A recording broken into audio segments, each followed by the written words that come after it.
নমস্কার, পুরোহিত সাথী চ্যানেলে সকলকে স্বাগত। আশা করি ভালো আছেন। পুনরায় আরেকটি ভিডিও নিয়ে আসলাম। আমার এই এখনকার যে ভিডিওগুলো সেইগুলি পুরোহিত সমাজের অনেক গুরুত্বপূর্ণ ভিডিও, সেইগুলি অনেক কাজে আসবে। কারণ আমি পূর্বের ক্লিপে বা পূর্বের ভিডিওগুলোতে বলেছি, যারা জানেন তাদের জন্য আমি ভিডিও করছি না, যারা জানেন না তাদেরকে জানাবার জন্য আমি বিভিন্ন ভিডিও তৈরি করছি।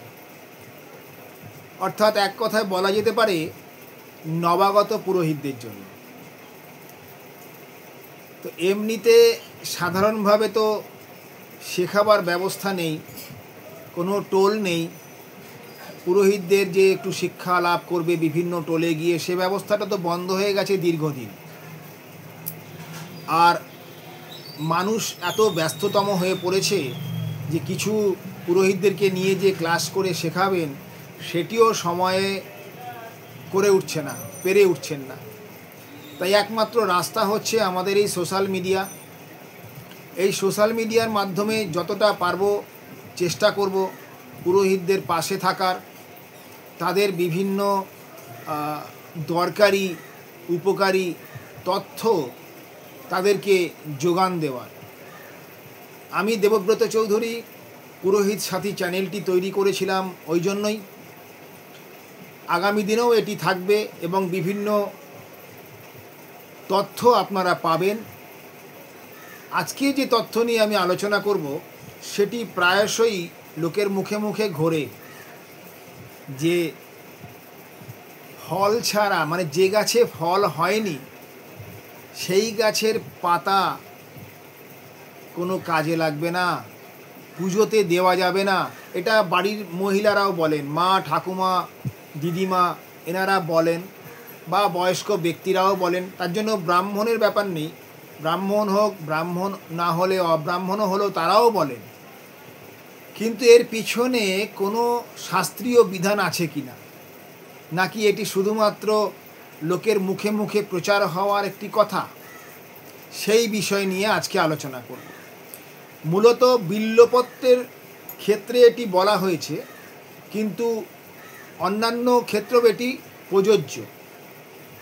বিল্বপত্রের ক্ষেত্রে এটি শ্লোক আকারে বলা আছে, কিন্তু এটি অন্যান্য ক্ষেত্রেও প্রযোজ্য।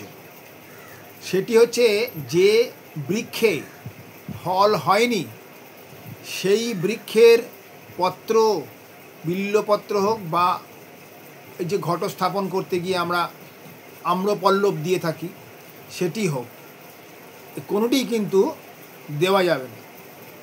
তার বিষয়ে যে ব্যবস্থা বরদাতন্ত্রে বলেছে, সেখানে বলা হচ্ছে, ফল শূন্য বৃক্ষ জাতই বিল্বপত্রৈস্তু নার্চয়েত। তো এখানে বলা হলো যে এক লাইনের শ্লোক একটি, কিন্তু সেখানে নির্দেশটা বলে দিলেন। বলা হলো কি, যে না, ফল শূন্য বৃক্ষ জাতই, যে বৃক্ষে ফল হয়নি, ফল শূন্য বৃক্ষ জাতই বিল্বপত্রস্তু নার্চয়েত। বিল্বপাতা, বেলপাতা, সেই বেলপাতা দিয়ে কোনো অর্চনা করা যাবে না, কোনো পুষ্পাঞ্জলি করা যাবে না, কোনোভাবেই হোম যজ্ঞ করা যাবে না। তাহলে একটা জিনিস তো পরিষ্কার হলো, যারা এই ব্যবস্থাটি বলেন, যে গাছে ফল হয়নি সে গাছের পাতা কোনো কাজে লাগবে না, বা সে গাছের পাতা দিয়ে কোনো পূজা পাঠ করা যাবে না, সে কথাটা সত্য। সেটি কিন্তু বচনে আছে, তন্ত্রের বচনে আছে, বরদাতন্ত্রে এটি বলা আছে। এইবারে আরেকটা কথা এর সঙ্গে জুড়ে দিই, সেটা হচ্ছে যে এই যে আমরা শিব পূজায় বিল্বপত্র ব্যবহার করি, শিবের মাথায় বেলপাতা আমরা দেই, আর তুলসী পাতা বিষ্ণুকে দিয়ে থাকি। তো এটি কিভাবে দেওয়া হবে, মানে এই যে বেলপাতা বা তুলসী পাতার যে দেওয়ার ব্যবস্থাটা, মানে আমি প্রয়োগের কথা বলছি না, পাতাটির অবস্থা কি থাকবে সেখানে কিন্তু আরেকটি কথা বলা আছে, ওই শ্লোকের নিচেই আরেকটি কথা বলা আছে, সজলং বিল্লপত্রঞ্চ নির্জলং তুলসী দলম। অর্থাৎ বেলপাতাটি হবে ভেজা, অর্থাৎ সদ্য জলে ভেজা বিল্লপত্র, সেইভাবে অর্পণ করতে হবে। সেটা আপনি যাকেই দিন, দেবী দুর্গাকে দিচ্ছেন, কালীকে দিচ্ছেন, বা আপনি শিবকে দিচ্ছেন, যাকেই দিচ্ছেন সেটি কিন্তু জলে নিমজ্জিত, বোটাবিহীন, বোটাটিকে ঢুকাবেন না, বোটাটিকে ধরে জলের মধ্যে স্পর্শ করাতে হবে এবং ওই জলটাকে ঝাড়া যাবে না, না ঝেড়ে ওই জলটি সমেত ওটিকে সামান্য কিঞ্চিত গন্ধ লাগিয়ে দেবতার উদ্দেশ্যে দিতে হবে। বেলপাতার নিয়ম হচ্ছে এটি। আর বেলপাতার বোঁটাটি কখনোই ধোয়া হবে না, ওটি বাইরে থাকবে, বাকি অংশটি ধুতে পারবেন। দ্বিতীয়ত হচ্ছে তুলসীর ক্ষেত্রে কি বলেছে, ঠিক উল্টোটা বলেছে। তুলসীর ক্ষেত্রে তুলসী পাতাকে ধৌত করতে বলেছেন এবং তার বোঁটাটা ভিজে গেলেও কোনো ক্ষতি নেই, কিন্তু সেটিকে ধৌত করেই ওই জল অবস্থাতে দেবতাকে দেওয়া যাবে না, সেটিকে কিঞ্চিত শুষ্ক করতে হবে, অর্থাৎ জলের ভাবটা কাটিয়ে ফেলতে হবে। তাই আমাদের যখন আমরা পূজা পাঠ করতে যাই, পূর্বেই আমরা তুলসী পত্রটিকে ধুয়ে ওই পুষ্প থালার মধ্যে, পুষ্প পাত্রের মধ্যে তুলে নিই, তাতে কিছুটা শুষ্ক হবে, আবহাওয়ার কারণে ওর জলটা কিছুটা শুষ্ক হয়ে যাবে। এখানে যে শ্লোকটাতে বলেছে সজলং বিল্লপত্রঞ্চ, অর্থাৎ জল সহ বিল্লপত্র দেওয়া যাবে। আর নির্জলং, অর্থাৎ জল থাকবে না, শুকনো অবস্থায় দিতে হবে। আমি আবারও বলছি, আমার এই ভিডিওগুলো কিন্তু নবাগত পুরোহিতদের জন্য, যারা জানেন তাদের উদ্দেশ্যে নয়। নবাগত পুরোহিতরা যাতে কোনো রকম সমস্যায় না পড়েন, পূজা পাঠ করতে গিয়ে বিভিন্ন বাড়িতে বিভিন্ন রকমের প্রশ্ন থাকে, তো বাড়ির লোকেদের প্রশ্ন থাকে, এছাড়াও কিছু পুরোহিতদেরও প্রশ্ন থাকে, সেইগুলিকে সামনাসামনি কথা বলতে পারবেন, সেইগুলিকে আপনারা কি বলবো আর মোকাবেলা করার জন্য, তাদের উত্তর দেওয়ার জন্য আমার এই ভিডিওগুলি আপনাদের খুব কাজে লাগবে।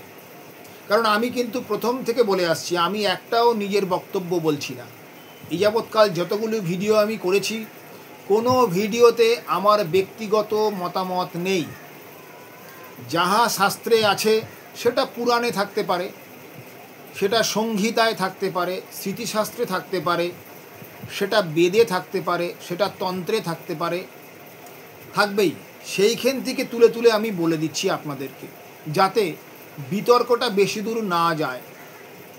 তাই আজকে এই পর্যন্ত এই ভিডিওটি রাখলাম। আশা করি আপনাদের ভালো লাগছে এই ভিডিও। আমার চ্যানেলটিকে একটু সাবস্ক্রাইব করে নেবেন। সাবস্ক্রাইব করার পরে বেল আইকনে প্রেস করে আপনাদের কাছে দ্রুত ভিডিও নিয়ে আসার ব্যবস্থা করে নেবেন। আর নবাগত পুরোহিতদের মধ্যে আমার ভিডিওকে শেয়ারের মাধ্যমে ছড়িয়ে দিন, তারা একটু শিখুক, তারা একটু জানুক। আমার এটাই হচ্ছে গিয়ে মনের বাসনা, এটাই আমার কামনা। সকলকে আমার ধন্যবাদ, শুভেচ্ছা, পুনরায় অভিনন্দন। ভালো থাকুন, সকলে সুস্থ থাকুন। জয় মা